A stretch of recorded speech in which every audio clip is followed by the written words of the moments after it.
Football season is over, and on behalf of everyone at WagerTalk, we want to say thank you for the continued trust you put in our team of handicappers. Our ongoing success relies on the loyalty and support of customers like you. As a way to say thanks, from February 8th through the 14th, we're running a Customer Appreciation Week, and all daily pick packages at WagerTalk.com will be discounted to $9.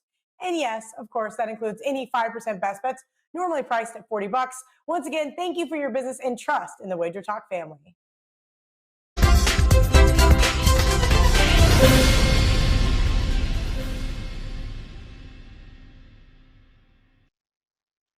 All right, here we go. It is that time of the day again, February the 10th. It is a Wednesday, and it is time for the NBA tip-off show. It is powered by WagerTalk.com. Loaded card here tonight in the association. We got 4 games we're going to break down for you here, and those games will include the Nets, Pacers, the Hornets, Grizzlies. You got Bucks and the Suns. And you've got a Toronto team taking on the Washington Wizards. So some interesting stuff to get here. A couple of different angles that we'll approach it by today. Let's bring in the fellas if we can. What a panel we got. Look at it at the top. There he is, the legend, Mr. Cleveland himself. Brian Leonard in the house today, as is, back in the middle, Tony Mejia. And we've invited him back for a third time. I can't believe it. But he certainly can't believe it. Kevin Dolan back in the house, brother. It's a pleasure seeing all you guys. Don't forget, WagerTalk.com, Customer Appreciation Week. All best bets, $9 right now at WagerTalk.com. That's right, packages at WagerTalk.com, $9 right now. Brian, welcome back to the show, my friend. And what might you have going on at WagerTalk tonight for our $9 Appreciation Week? Yeah, what a week to have $9. It's really nice cards coming up this week, especially today. I passed in the NBA, passed in hockey, although I'm looking at 3 hockey games tomorrow, and I've been on fire in hockey. 3 college basketball plays today. I got 2 4-stars and a 5-star play, 5% play. Get them all $9 each right now on the site. Love these 3 games today. Let's pull out the broom and give it a sweep. Love it. All right, college hoops in effect. And I know the guy in the middle, he might like a college game or two as well for $9. What's going on there, Tony? What you got going on? Well, I just had to do a little audible in UConn and Providence, as you know, with James Bouknight not playing. He'll be in the NBA. We'll be talking about him on the NBA show next year. But yeah, soccer game's about to kick off. Action in Spain and England. In addition to Coppa Italia, so lots of fun stuff. My attention will be diverted very shortly, and then the NBA will have a full card tonight. Lots of games in action. We'll see what the injury situation brings over the next few hours. Yeah, it's a great card tonight, both in the NBA and of course in college hoops. Which brings us into a guy that just dominates in both there. This being Kevin Dolan. Kevin, welcome back, my man. How you been since the last time we spoke, and what do you got going on at WagerTalk.com tonight? Yeah, all good, Joe. On a nice little run now. We're ranking number 1 over the last week in NBA. Cashed 10 of the last 14, coming off that winner on New York last night as well. So, absolutely nothing to complain about. And hope it keeps going. And we have 1 play circled up for tonight in NBA. Skipped the NHL card because obviously there's not much happening there. But yeah, excited about tonight's NBA. All right, guys, and let's dive into it. Of course, we start, like you guys know, with our contrarian game and play of the day. We look at the game that's on the board that kind of has all of the tickets or all of the money, and we ask these guys whether or not they agree with the market move, or are they willing to go contrarian and go against the market. Now, we had Sacramento last night, which looked really good until right about the 4th quarter, 6 minutes in, and the Sacramento decided to just go to the locker room and not play or make any baskets anymore. So that was the end of that. That runs it now, I believe, to 16-7 on the year here on the show, going contrarian with these games. We're going to see if we can't add a 17th win here. Let's look at the Brooklyn Nets, if we can, right now at home, taking on the Indiana Pacers. Now, this opened up 2.5 in some places. I'm seeing 1, 1.5. A lot of love for Indiana in this matchup. And Brian, I don't know if it's a lot of love for Indiana or if it's as much disdain for a team that is 10-16 against the number with all of that firepower. And they win the headlines. They don't win a whole lot else, that being the Brooklyn Nets. Do you agree with the market move, or might you say, nah, they got it wrong here at this point? Well, I don't know if I want to back either one of these teams right now. I don't think Indiana matches up that well with Brooklyn. But Brooklyn right now, defensively, you can't lay points with a team that's just so bad defensively, especially at the rim as of late. They haven't, that's the one thing they don't do is really protect the rim. And if you take a look at this Indiana offense, they're number one in frequency of shots at the rim at 43.4. It's a good matchup for Indiana what goes inside here. But we also see, a New Jersey team, a Brooklyn team that could take advantage of Indiana at the rim. They're 30th in the league defending the rim, number one in the league shooting at the rim for frequency. And so this will be a lot of this game will be played at the rim. Both teams should have some success there. When you're looking at transition, I really don't see a whole lot here. Indiana's fourth in points per play in transition, but you got an Indiana defense that's number one in keeping people from running on them. So it's a situation for me. I think the under may have a little bit of value. I had Brooklyn points over yesterday against Detroit personally. Didn't give it to any clients, and it was disappointing. I don't know what the right side of this game is, but I think the total is a little bit high. Leaning with that, but as for the going on it or against it, I'm kind of neutral, to be honest with you. It's Tony, how do you have these two teams lined up in match? At least everyone thought Brooklyn was eventually going to turn around. Hasn't happened, but it's not like Indiana's been setting the world on fire either here. I mean, the Nets had to give up Jared Allen to get James Harden into town, but who'd have thought that they'd miss him more than anybody else? DeAndre Jordan, he was having a heated conversation with Steve Nash. It was weird to see. It was kind of pep talk and admonishing from Nash, who, as a former point guard, we've seen that from him. But it was strange to see him get after a veteran in a head coaching role. It was almost surreal. So clearly issues going on with that team defensively. Harden was bitching about it after the game. He's actually one of those guys that shows up when he needs to defensively. So maybe that would give you pause on my best bet, which is coming up at the end of the show on this total. But from the standpoint of Contrarian, you have to know where this belief comes from in terms of backing Indiana. Anybody that watched Brooklyn half-ass it defensively can't believe that they're going to show up on the second night of a back-to-back against an offense that runs pick and roll as effectively as Malcolm Brogdon and Domantas Sabonis do. If the Pacers are able to shoot the ball well, they probably should be the favored team in this game against Brooklyn. Kev, both teams come in 3-game losing streaks here, and they're 1-4 in back-to-backs, that being the Brooklyn Nets here against the number. You agree with the market move, but do you think they might have something up their sleeve here? Yeah, I do agree with the market move. I agree with the line move on the Pacers here. My own numbers of Pacers by 0.5 point in this one, so I can definitely see why the numbers trended downwards since opening.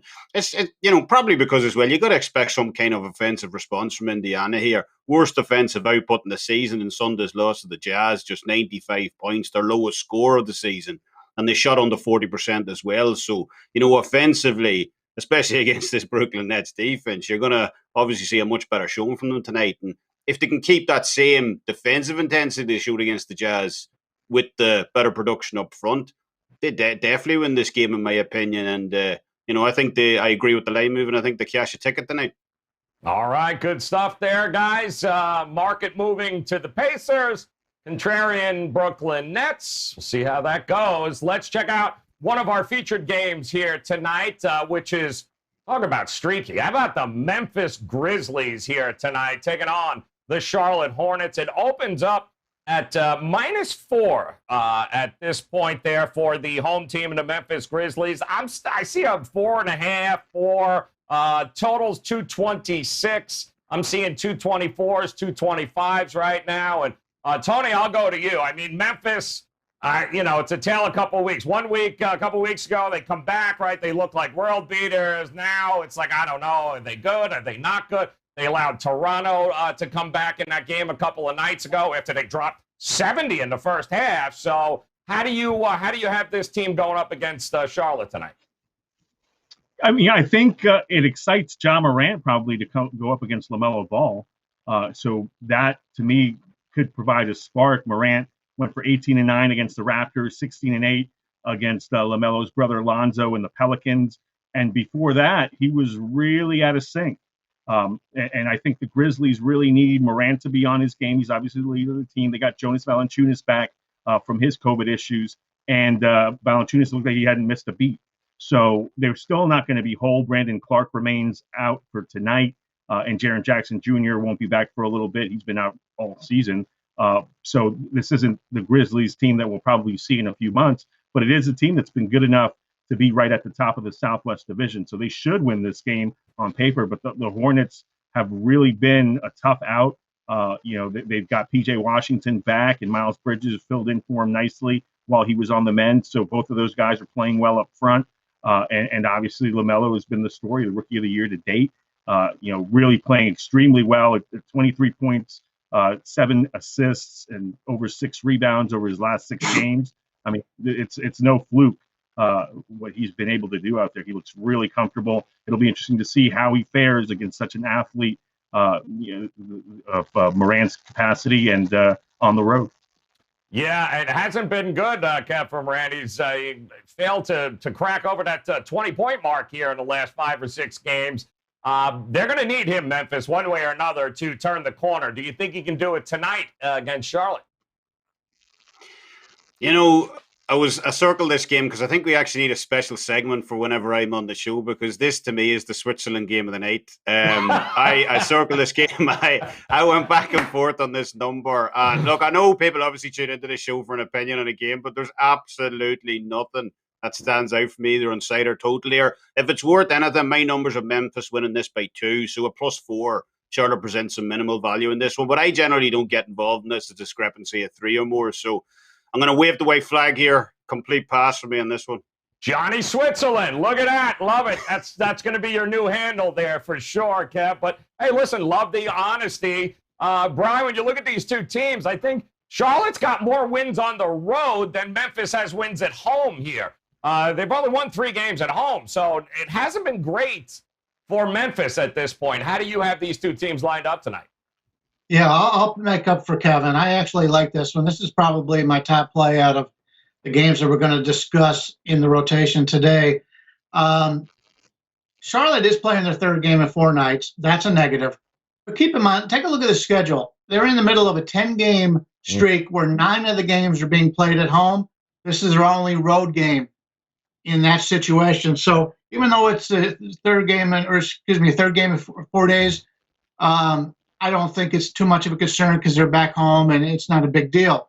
When I take a look at how teams have done the last 2 weeks, Charlotte is number 1 in the NBA in spread differential. They're outscoring the opposition versus the spread by over 9 points a game.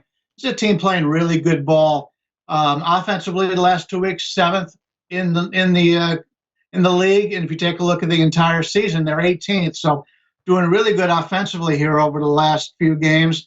When you take a look here against Memphis, Charlotte's a team that you take a look at the frequency at the rim. They shoot 36.7% of their shots at the rim, which is 7th in the league.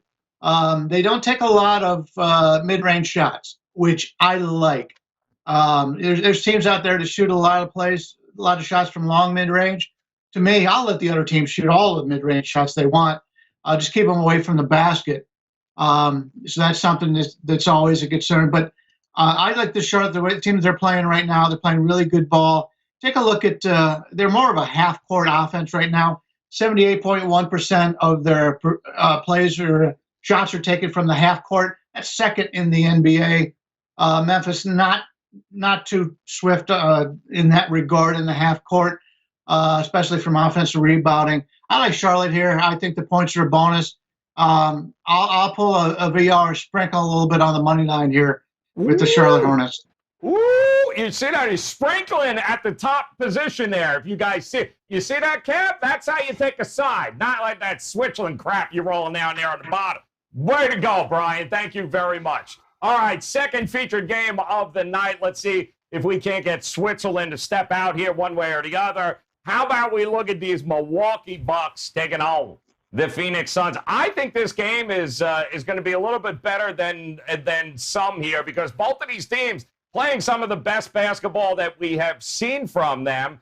And Switzerland, I'm going to come to you first here, my man. Suns open up as a 4.5-point home dog here. Total opened up at 225.5. Both of those numbers holding strong in the marketplace. Do you see an edge for this home dog here?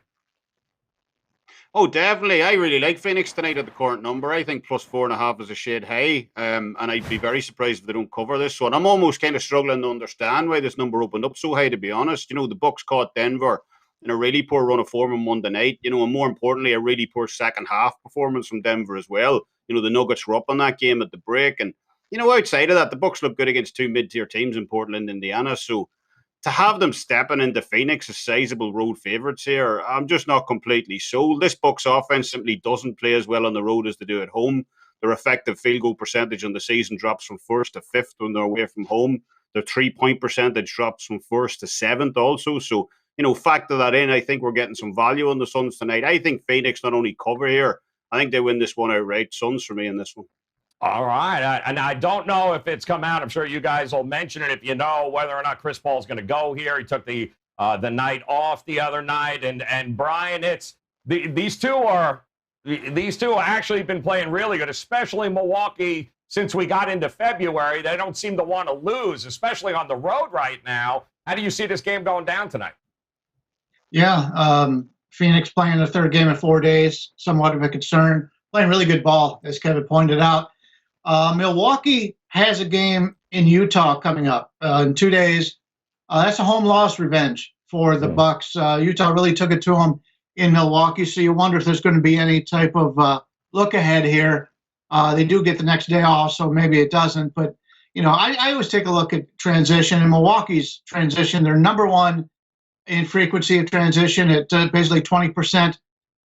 Phoenix stops transition. They're third in keeping the opposition from running on them. That's a big key here. If Phoenix could keep Milwaukee out of getting those easy baskets, they're going to be in really good shape here. When you take a look at shooting accuracy, Milwaukee's number one at the rim. They want to get to the rim. Phoenix is like a middling team defensively in that regard. But I think the matchup's pretty good here for Phoenix. With the look ahead for Milwaukee, I think the line's a little bit too high. I agree with Kevin. It'd be Milwaukee or nothing for me. All right, Switzerland, you got another one back in your corner over there, Bri. All right, Tony, come on, my man. Help me out. Are you going to approach it from a total standpoint? The market is pretty solid on both of these. Not a lot of movement one way or the other. The total holding fast at 226.5. How are you going to approach this game tonight? Total looks about right, simply because you're somewhat projecting no Drew Holiday.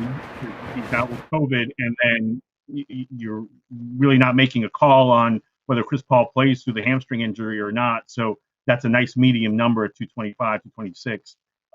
And to me, look, if Paul plays, I think that the Suns have a better shot of winning, simply because they've been playing a different brand of ball with him out. Devin Booker's doing a really nice job as a catalyst.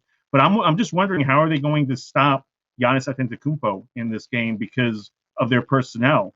Like, that's the one thing that DeAndre Ayton has been playing really well of late, but he's foul prone. So I don't trust him to stay out there on the floor. And then you really have reserve forwards that can't match up. So Giannis could have a huge game and completely blow this out of the water as far as Milwaukee is concerned. That's probably where I'm headed here. And if Chris Paul doesn't play through a hamstring injury, I think I like the Bucks even more. But maybe they'll be able to pick on him even if he does play. So I'm actually leaning towards Milwaukee in this one.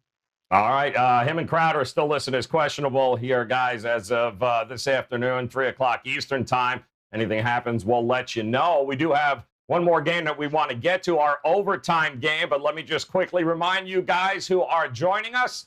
Thank you very much for doing so. But it is Customer Appreciation Week at WagerTalk.com, which means right now, if you head over to WagerTalk.com, every one of these gentlemen, Brian Leonard, Tony Mejia, Kevin Dolan, go to their pages, guys. They've got their best bets all week long, going to be just $9 packages available for you tonight, locked and loaded with Brian. College hoops, got some games he absolutely loves. You got Tony Mejia in the middle there, guys, ready to rock and roll across multiple sports. And, of course, Kevin Dolan also locked and loaded here tonight. So head over to WagerTalk.com. Take advantage. $9 customer appreciation all week. Go grab yourself those best bets, and let's make it a profitable Wednesday.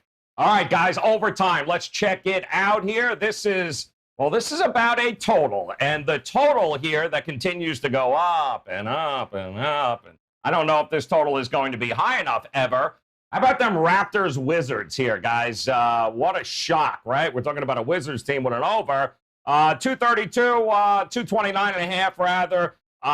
Just continue. I'm seeing 234 and a half a lot. So, Brian, I'm going to start with you. You don't often see 5-point swings like this this early on, but that's exactly what you got. Is the number too high still at this point for you, or is there any value on either side to you? Yeah, I originally leaned to the over, but not at this number. We've lost all the value there. So, you take a look at the transition. Two of the top 5 transition teams offensively here. Toronto's offense number 2, Washington number 5. Both teams want to get out and run. Neither team is very good defensively in the transition. The one thing I've got to say, if you like the under here, Washington defense is number 1 at the rim in shooting frequency, so they don't let the opposition get to the rim. That's a good thing about Washington. The bad thing about Washington, they short mid-range, mid-range, long mid-range, they can't stop any of those teams. So if you've got one of those teams that shoots a lot of mid-range stuff, you're in good shape against this Washington defense. Washington right now, offensively, the last few games, not putting up as many points as they had a few games back. Toronto's offense is probably cooking better now than they have all season. I leaned with the over originally. I'm thinking now if there's any value, I like it on the under, but I'll be sitting out. I'll be pulling to Switzerland here. Oh, he's going Switzerland. Man, you see what you did, Kev? It's contagious, damn it.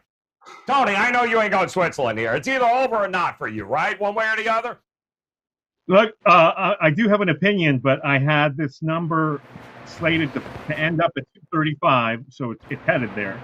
And I had my prediction at 118, 112, which is under. Wow. Now, will I play the under? No, I won't. The only way I'll play the under is if OG Anunoby is cleared to play.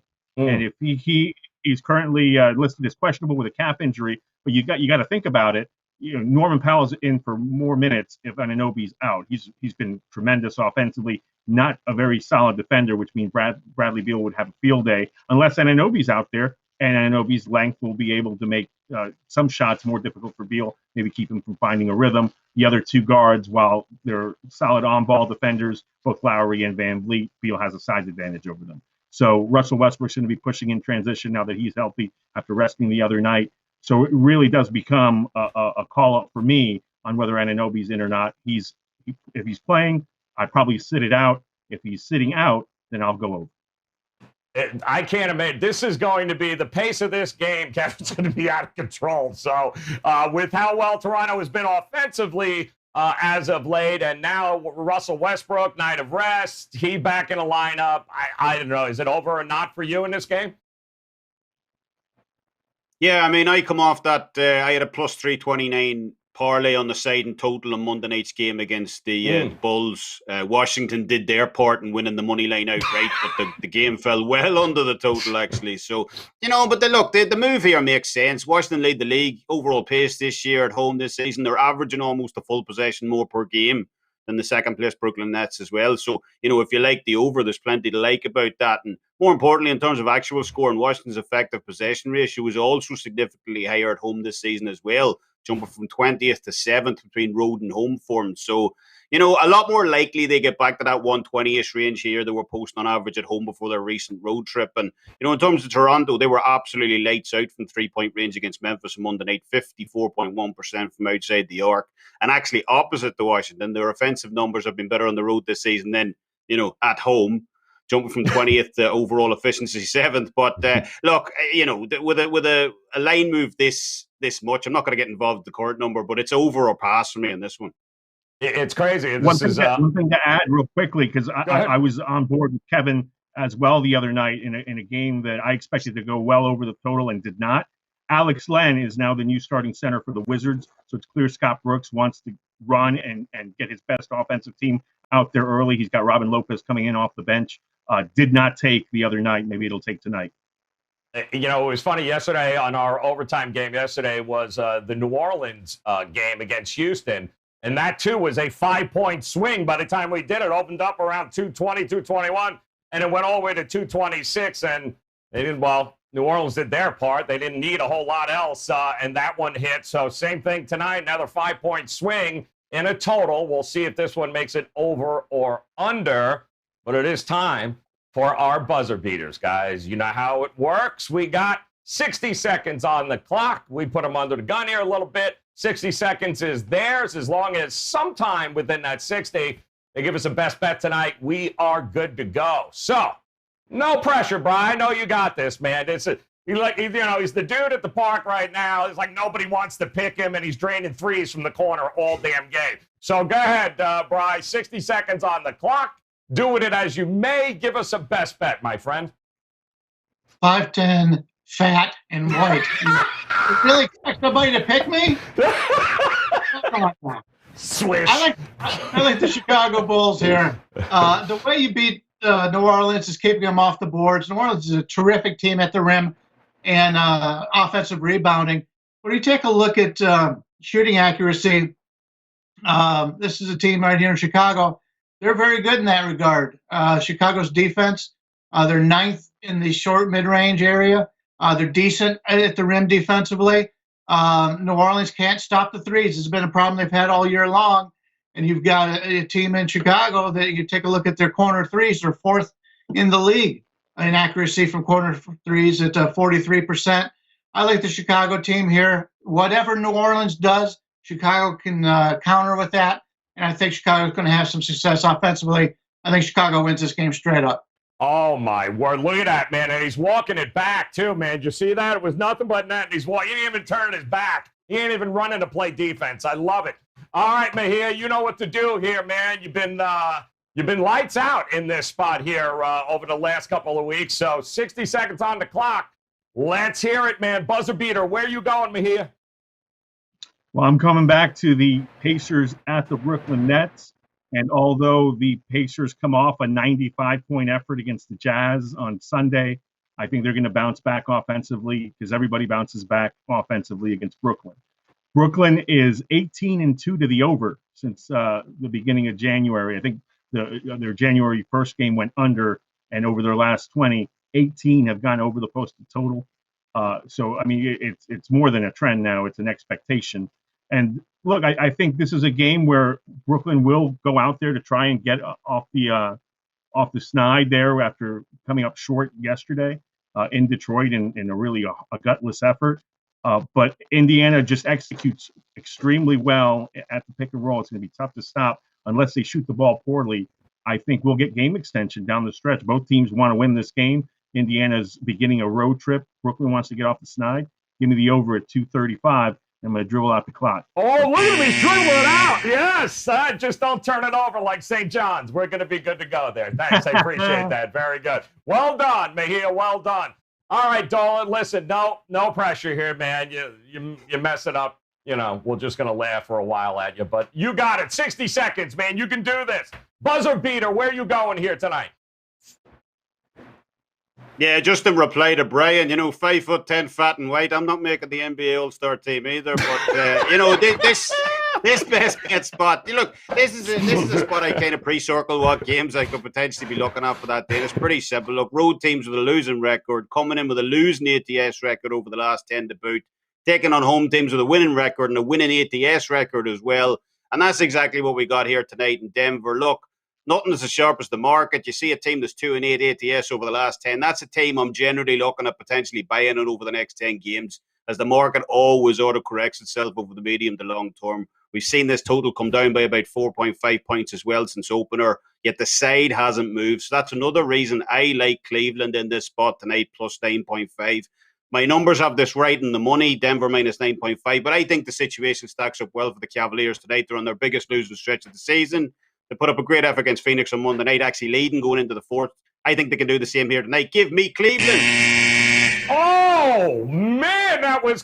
Mahia, what did you... Let's go to the videotape. He got the shot off. Oh, Brick! Oh, you no. bricked it, man. No, we're going to give it to you, though, man. Great job, Kev. We appreciate that. And just a quick recap here, guys, in case you missed it from the sound of the brick there. Let's check it out. We're going Brian Leonard, Bulls, 2.5. Give it to him. Tony Mejia, Pacers, Nets, over. There's a shocker, a Nets over. 235. And Kevin, he's going Cavs tonight. Give him the 9.5 points. I actually love that play. Give him the 9.5 points. That is your buzzer beater best bets. Now, you guys should definitely head over to WagerTalk.com and take advantage of $9 Customer Appreciation Week. All of their plays, guys, right now. $9 packages happening right now at WagerTalk.com. Just head over. Brian Leonard, Tony Mejia, Kevin Dolan. Go get yourself the plays, not just today, but tomorrow. Keep going, guys. It is Customer Appreciation Week at WagerTalk.com. Just our way of thanking you guys for all the support and hanging out with us. So on behalf of Brian Leonard, Tony Mejia, Kevin the Switzerland Brick Dolan, and everyone at Wager Talk, guys, we certainly appreciate it. Hit the bell in the upper right-hand corner. Hit subscribe, and then come back and join us tomorrow. We'll break it down. We'll do it all over again. Best of luck with your plays, guys. We'll talk to you again tomorrow. The busiest betting periods of the year, the heart of conference play in college hoops, and the NBA and NHL are in action daily.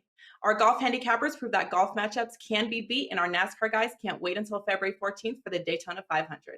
Toss in soccer, MMA, and even player props, and the experts at SportsMemo have you covered. Get select SportsMemo handicappers for a full week, 7 days of all access, all just for $49 each. You heard me right, just $7 per day. Get every pick they release in every sport, including any 5% best bet. To redeem this offer, just go to sportsmemo.com, choose your handicapper, and use coupon NEXT49 when purchasing a 7-day all-access pass. This coupon has limited use, but expires this Sunday with no exceptions, so act fast.